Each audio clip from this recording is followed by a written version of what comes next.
Hi, my name is Tom. Thank you for joining, and I'd like to welcome you to another OpenCRM webinar. We offer a series of webinars, video FAQs, and tips on how you can make the most of your OpenCRM subscription. In this webinar, I'd like to talk about how you can meet some of your business objectives with an effective data management strategy. OpenCRM can help with this by enabling use of custom fields, bespoke screen design, easily finding data through optimized search and pre-configured views, and using Timeline for a high-level overview of what's going on. So let's get started. As I mentioned, data management needs to meet your business objectives. Let me give you this scenario. I want my sales team to easily identify and segment prospect and customer data based on location, topics of interest, track key dates, and that kind of thing to make sure we keep in touch. I'll be guiding you through some best practices as to how you can manage your data using OpenCRM. So to start with, let's talk about data processes. Now you know what you want to track, let's look at your system setup. Are all the fields there that you need? So in my system, I've added an extra custom field as I want to capture the region of my customers and prospects as well as their address. Let's consider the region in the context of account ownership. In data management terms, the region field is important. If you have a sales team based in their location, you can set up a rule that automatically assigns the account to the right salesperson for that area. So in this example, we've got a rule where if the region equals the northeast, we'll assign it to this user, Frank. So on this company record, if we change the region, then you'll see that rule has kicked in to reassign to that particular user. And so you can see we're starting to establish some data management processes using customized pick lists, fine-tuned to your needs, and with a rule to help assign data. This kind of detail is cornerstone when it comes to data quality and security. Another tool to help out is the ability to streamline the system based on who needs to see what. So if we look at the system from the perspective of the super admin, you can see all the modules and all the data. But do your team need to see all that? Does a salesperson, like our example Frank, need to see projects, purchase orders, events, and so on? Wherever you can, it's worth streamlining your system, remove the bloat and make navigation simpler, and that will make it more straightforward to use. So let's compare the admin list of areas they can access against what the user Frank can access.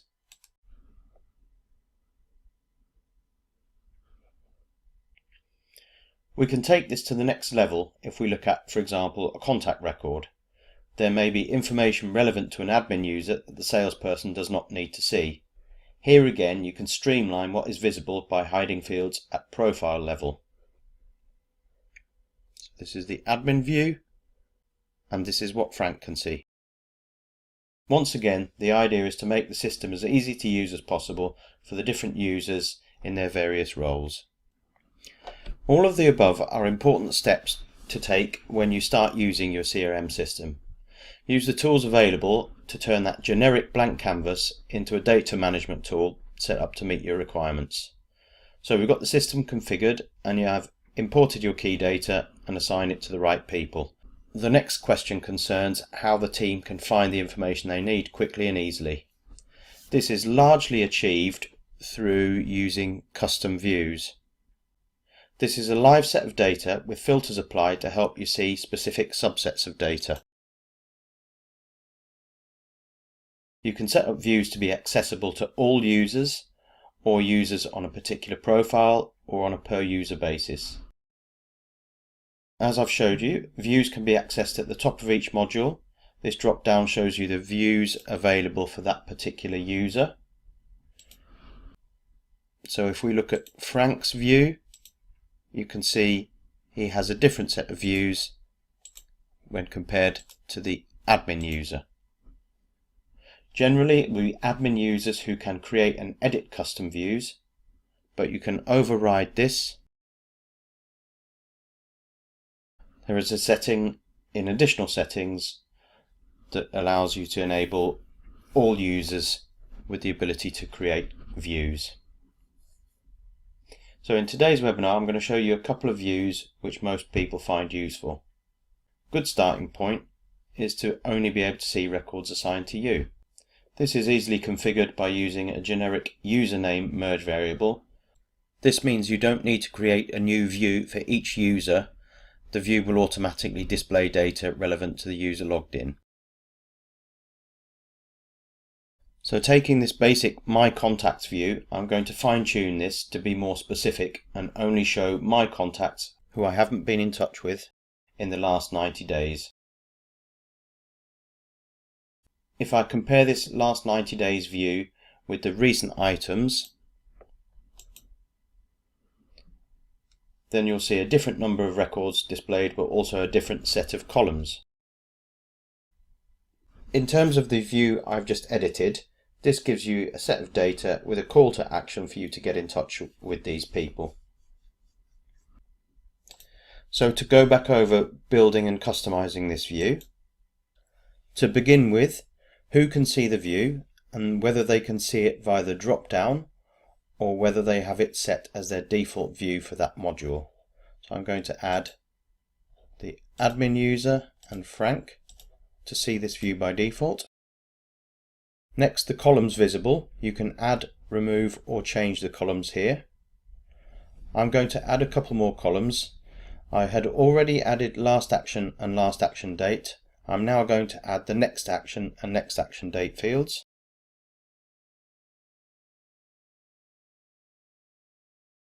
That gives me an easy way of seeing if I have any future activities planned with any of these contacts. In the next section, you can add some date parameters. I've used this filter to show the contacts where the last action date is more than 90 days ago. There's a wide range of date filters available. You can apply these to any date field within that module. If you prefer, you can add specific dates if you want to filter on a bespoke time period.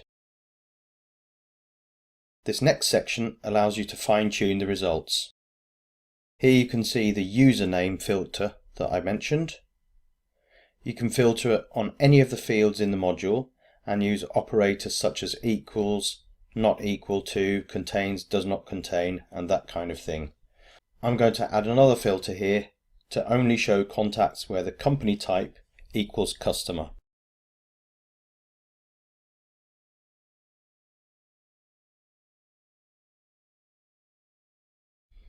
Finally, you can determine the sort order of your results. Again, pick the field you want to sort on and whether you want to sort ascending or descending. Now that I've saved that, you can see the resulting view with the changes we've made. You have the new columns visible and there are less results returned as we've added the additional filter to only show customers. In each of the modules you can choose which view you and the team can see by default. In the example we've been looking at, let's set Frank's default to be My Contacts. That immediately gives him a set of records relevant to him instead of needing to go and look for that set of data. You'll see some useful defaults on here. If I flip to Activities, we can see the default is My To-Do List rather than the recent items. If I hop over to Opportunities, then Frank's default shows My Open Opportunities. These details are vital steps in configuring your CRM system. From a data management perspective, it makes perfect sense to present the key data instead of having to go and look for it. I'd like to show you another feature within Records designed to help with your data management. By using the timeline, you have quick visibility and access to the data related to the record you're looking at. From Nathan's record, I have this high-level overview of what's going on. if I want to look at an entry in more detail, I can click on the record in question and pop it open. And I can streamline my timeline by picking and choosing which modules are included. The timeline is really powerful as it gives you this quick overview. So if we pin that, then the timeline will always be visible when you visit a contact record. These views are dynamic sets of data. If anything changes on a record, that means they no longer meet the required criteria. They will no longer be listed. So on this view with my contacts that we haven't spoken to for the last 9 months, if we add a call,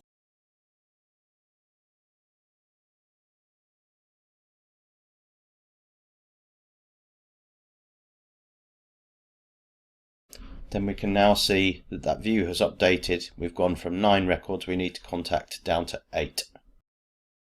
So what can you do from a view? Firstly, there's a key difference between views and reports. We'll look at reports shortly. From a view, you have access to many tools that allow you to manage your data. Across the top and the bottom of the list view, you have a series of buttons that allow you to carry out different types of action. To start with some obvious useful examples, clicking the email button will load up the email screen where you can send an individual email to all the people selected.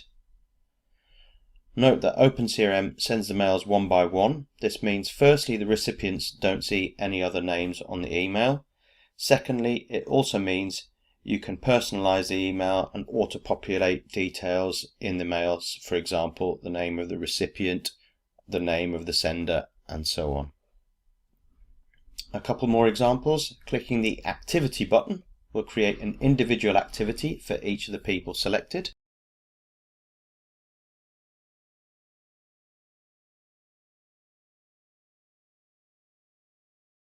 Another really powerful tool is the show map function. When this feature is turned on, it will show the selected contacts on an actual map.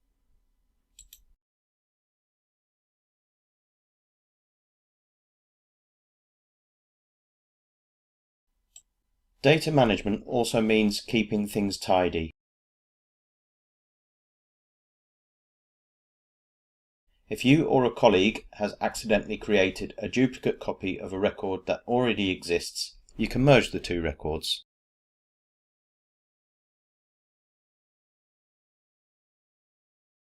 That gets rid of the duplicate and pushes all the related records, such as emails or activities, onto the record you are keeping.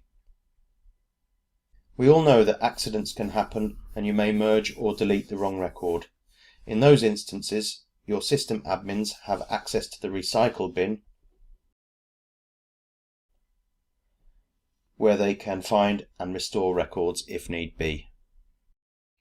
Okay, now I'd like to explain the difference between views and reports. On the surface of it, views and reports look pretty similar. They're both lists of records and are configured roughly the same way. But there are a few differences worth noting. A view is based on a single module, whereas a report can include data from 2 modules. For example, you could run a report on contacts and opportunities. Here you can see in this report for pipeline by stage and user. You can configure this report using fields from both the opportunities module and the contacts module. You can show additional information on a report, for example, grouping the types of records. On this report, we also have a graph that shows the value of the opportunities at each sales stage. If we click onto one of these columns, then you get a further breakdown by salesperson. You also have a couple of options to export the report to various formats. You might use a report for analysis or in a meeting, but you don't have as many of those dynamic functions that I showed on a view, for example, creating an activity or showing on a map. In terms of data management, a report is something you're more likely to use in a meeting or to email to a colleague. A view is where you spend your day-to-day actively working on a set of records. There will be data that you need to look up from time to time that sits outside of your standard views, so let me tell you about some of the search options. At the top of the screen you have Global Search. This is accessible from all pages in OpenCRM, so it saves time in navigation. Enter the word you want to search on and hit enter. Global Search is great if you're searching for someone who may be a lead or a contact but you're not sure which. It saves you having to search in different places. There is an area in Additional Settings where you can specify which modules are included in Global Search. Within each module you'll find a search specific to that area. You can simply search in the keyword area and use the Search All to check against all the records you have access to, or Filter to only search the view that you are in. You can also expand your search to be more granular.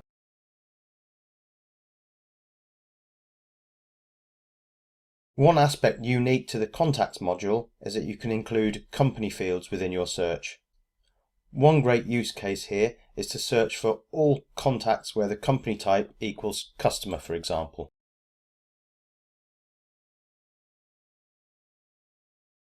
If you have added custom fields that are key to your data, then you can bring these front and center by customizing the search panel. If you remember, I added a region field to companies and contacts. In the settings area, I can customize the search screens. Pick the module you want to change and select which profile should have the updated search. Then add the fields to view on the basic and advanced search panels. Once you have saved, these fields will be available in the search.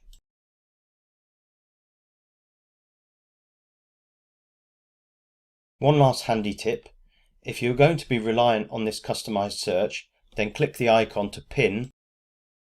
This search will always be expanded whenever you return to this module. To summarize, hopefully you've seen how a CRM tool such as OpenCRM can be designed and customized to suit your business processes.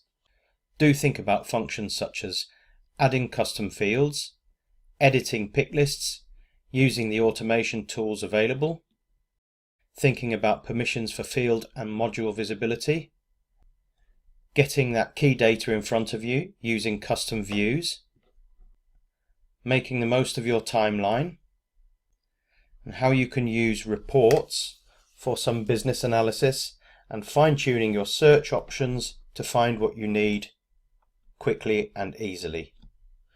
Don't forget that with OpenCRM you're not alone. Our team is always on hand to help if you have any questions. As always, thank you for watching.